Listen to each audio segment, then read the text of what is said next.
ఓం శ్రీ గురుభ్యో నమః. ఓం శ్రీ మహాగణాధిపతియే నమః. గురువు ధనాన్ని ఇచ్చేవాడు, సంతానాన్ని ఇచ్చేవాడు, అధిక లాభాలను ఇచ్చేవాడు, సంతాన కారకుడు, సంతానం సంపద్ప్రదం అంటారు. గురువు ధనాన్ని, జీవితంలో సర్వత్రా విజయాన్ని లభించేది, ఆకస్మిక ధనలాభం, అన్నిటా విజయము, అలానే యశోవృద్ధి, యశస్సునిచ్చేది, జీవితంలో ముందుకు తీసుకెళ్లే గ్రహం ఏంటంటే గురువు. అంటే ఈ గురుగ్రహం యొక్క అనుకూలత ఉంటే అన్నీ కూడా మనం విజయం సాధించే అవకాశం ఖచ్చితంగా ఉంటుంది. సుఖాన్ని, భోగాన్ని, సౌఖ్యాన్ని ఇచ్చేవాడు కూడా ఇక్కడ గురువే. అయితే ఈ గురువు అక్టోబర్ 18 నుంచి అతిచారంలోకి వెళ్ళింది. అతిచారం అంటే ఏంటంటే ఏదైతే మిథున రాశిలో గురువు ఉన్నారో ఆ గురువు ఏదైతే ఎన్ని రోజులు ఉండాలో అన్ని రోజులు ఉండకుండా ముందు రాశిలోకి ప్రవేశించదాన్ని అతిచారం అంటాం మనం. అతిచారం ఎప్పటి వరకు ఉంటుంది? డిసెంబర్ 5వ తారీఖు వరకు ఉంటాడు. ఈ డిసెంబర్ 5వ తారీఖు మధ్యలోనే ఈ అతిచారంలోనే వక్రగతి కూడా ఏర్పడింది. ఇక్కడ ఆ వక్రగతి ఎప్పుడు ఏర్పడింది? నవంబర్ 12వ తారీఖు నుంచి వక్రగతిలోకి వచ్చాడు. వచ్చి ఎప్పటి వరకు ఉంటాడు? మార్చి 11వ తారీఖు వరకు కూడా వక్రగతిలో ఉంటాడు. అయితే మనకి పర్టికులర్గా డిసెంబర్ 5 నుంచి వక్రగతి అనేది పోయి అతిచారం పోయి వక్రగతిలో ఉంటాడు. ఈ డిసెంబర్ 5 నుంచి మన మార్చి 11 వరకు కూడా వక్రగతిలో ఉంటాడు. అయితే ఈ వక్రగతిలో గురువు ఉండటం వల్ల ఎలాంటి ఫలితాలు సంభవించబోతున్నాయి అంటే డిసెంబర్ 5 నుంచి మార్చి 11వ తారీఖు వరకు కూడా మిథున రాశిలో గురువు యొక్క సంచారం. అంటే మళ్ళీ చెబుతున్నాను, డిసెంబర్ 5 నుంచి మార్చి 11వ తారీఖు వరకు కూడా గురువు మిథున రాశిలో సంచారం చేస్తే ఎలాంటి ఫలితాలు జరగబోతున్నాయో ఒకసారి మనం పరిశీలన చేద్దాం. ముఖ్యంగా ఇది 95 డేస్ ఉంటుంది. ఈ 95 డేస్ ఎలాంటి ఫలితాలు జరగబోతుందో ఒక్కసారి పరిశీలన చేద్దాం. కర్కాటక రాశి వాళ్ళకి వక్రగతి పొందాడు. అంటే ఏదైతే డిసెంబర్ 5 నుంచి మిథున రాశిలో మార్చి 11వ తారీఖు వరకు కూడా రమారమి 94-95 రోజుల పాటు వక్రగతిలో ఉండటం వల్ల కర్కాటక రాశి వాళ్ళకి 12వ స్థానంలో వక్రగతి పొందటం వల్ల ఎలాంటి ఫలితాలు రాబోతున్నాయి? ఎలాంటి ఫలితాలంటే మంచి ఫలితాలు రాబోతున్నాయి. యశోవృద్ధిర్బలం తేజో సర్వత్రా విజయం సుఖం అన్నారు. శత్రునాశో మంత్రసిద్ధి అన్నారు. అంటే వాళ్ళకి లాభాలు కలిగే అవకాశాలు ఎక్కువ ఉంటాయి. ప్రతి కార్యక్రమాల యందు అవలీలగా జయం కలగటం, అనేక మంచి జరిగే అవకాశాలు ఉంటాయి. వృత్తి ఉద్యోగ వ్యాపారాల యందు బాగుండటం, గౌరవ సన్మానాలు, శత్రులు పరాజితులు కావటం, అలానే కోర్టు సమస్యల పరిష్కారం కావటం, వ్యవహారాల యందు జయము, సరికొత్త నూతన వ్యాపారాలు, అలానే అన్నదమ్ములతో అక్కచెల్లెలతోటి కూడా పిత్రార్జితం బాగా కలిసి వచ్చే అవకాశాలు ఉంటాయి. తలవని పనిగా తలంపుగా మేలు జరిగే అవకాశాలు ఎక్కువ ఉంటాయి. అంటే అనేక లాభాలు, ఆకస్మికంగా ధనలాభం, మొండి బాకీలు వసూలు కావటం, ప్రతి పనిలో కూడా ముందుకు వెళ్ళే అవకాశాలు ఎక్కువ ఉంటాయి. కాబట్టి ఈ రాశి వాళ్ళకి ముఖ్యంగా అనుకూలమైన ఫలితాలు జరిగే అవకాశాలు బాగా ఎక్కువ ఉంటాయి. కాబట్టి అనుకూలంగా ఫలితాలు ఉన్నాయంటే ఈ రాశి వాళ్ళకి ప్రత్యేకంగా వీళ్ళకి అధిక లాభాలతో ఉండే అవకాశాలే ఉంటాయి. కాబట్టి ప్రతి పనిలో కూడా వాళ్ళు విజయాన్ని సాధించే అవకాశమే బాగా ఎక్కువ ఉంటుంది. విజయాన్ని సాధించటం అంటే గౌరవ వృద్ధి పెరుగుతుంది, సర్వకార్యాలయందు విజయము, సర్వత్రా విజయం లభించటం, సౌఖ్యం లభించే అవకాశాలు ఎక్కువగా ఉంటాయి. అలానే సౌఖ్యంతో పాటు శత్రు నాశనం కూడా జరుగుతుంది. శత్రువులు మిత్రులుగా మారిపోయే అవకాశాలు కూడా బాగా ఎక్కువ ఉంటాయి. కాబట్టి అంతా కూడా అనుకూలమైన ఫలితాలు జరుగుతాయి. నేను కొన్ని రెమెడీస్ అనేవి చెప్పబోతే ఆ రెమెడీస్ మీరు పాటించండి, మీకు మంచి జరిగే అవకాశాలు ఖచ్చితంగా ఉంటాయి. జాతకంలో ఎప్పుడూ కూడా గురువు 2 రకాలుగా ఆలోచన చేయాలి. ఒకటి గోచారం. ఒకటి గోచారం అంటే this is the transit system అంటారు.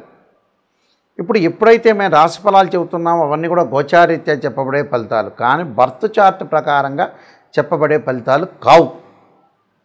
గోచారీత్యా ఫలితాలని ఒక్కసారి మనం పరిశీలన చేద్దాం. గోచారీత్యా చెప్పబడే ఫలితాలు ఎవరి రాశి నుంచి అయినా సరే గురువు 2, 5, 7, 9, 11 స్థానాల్లో ఉంటే మంచి సుఫలితాన్ని కలుగుతుంది, సుఫలితాన్ని ఇచ్చే అవకాశం అనేది ఉంటుంది. దాని తర్వాత వక్రస్థితిలో ఉంటే దాని వెనక రాశిని వెనక రాశి యొక్క ఫలితాలు వస్తాయని శాస్త్రంలో ప్రమాణం. ఇది గోచారం. బర్త్ చార్టులో గురువు 6, 8, 12 స్థానాల్లో ఉండకూడదు. మనం ఏదైతే పుడతామో ఆ పుట్టిన లగ్నం నుంచి 6, 8, 12 స్థానాల్లో ఉంటే ఫైనాన్షియల్ పరంగా ఇబ్బందులు కలిగే అవకాశాలు ఎక్కువ ఉంటాయి. వృత్తి వ్యాపార రంగాల్లో అనుకూలంగా లేకపోవటం, సంతానపరంగా ఇబ్బందులు, సంతానం కలగలేకపోవడం జరుగుతుంటుంది. సౌభాగ్యము, సుఖము, భోగభాగ్యాలు లభించే అవకాశం అనేది ఉండదు అని అర్థం. అంటే దానికి ప్రత్యేకంగా పరిహారాలు ఎన్నో ఉన్నాయి, ఆందోళన చెందాల్సిన పని లేదు. గురువు రాహుతో కంజంక్షన్ అయినా, కేతువుతో కానీ, అలానే శనితో కానీ కంజంక్షన్ కాకూడదు. గురువు 6th place, 8th place, 12th ప్లేస్లో ఉండకూడదు. గురువు అశ్వని, మఖ, మూలా నక్షత్రంలో ఉండకూడదు. ఆరుద్ర, స్వాతి, శతభిష నక్షత్రంలో కానీ ఉండకూడదు. పుష్యమి, అనురాధ, ఉత్తరాభాద్ర నక్షత్రంలో కూడా ఉండకూడదు. గురుచండాల యోగ దోషాలు ఏర్పడకూడదు జాతకంలో. గురువు రాహులతో కలిస్తే గురుచండాల యోగ దోషం. గురువు శనితో కలవకూడదు. అంటే గురు రాహులు కానీ, గురుకేతువులు కానీ, గురుశనులు కానీ కంజంక్షన్ కాకూడదు. కంజంక్షన్ కావటం వల్ల ఏమవుతుంది అని అంటే దారిద్ర్యం లభించే అవకాశం. ఎంత కష్టపడినా కూడా మనం ఆవగిందంత అదృష్టం ఉండాలి. గురువుగారు, నాయకంటి గారు, నేను చాలా బాగా కష్టపడినా కూడా ఫలితం వచ్చే సూచనలనే లేవు. కాబట్టి జాగ్రత్తగా ధనం మూలం మిదం జగత్ అన్నారు. ధనంతోనే ముడిపడింది.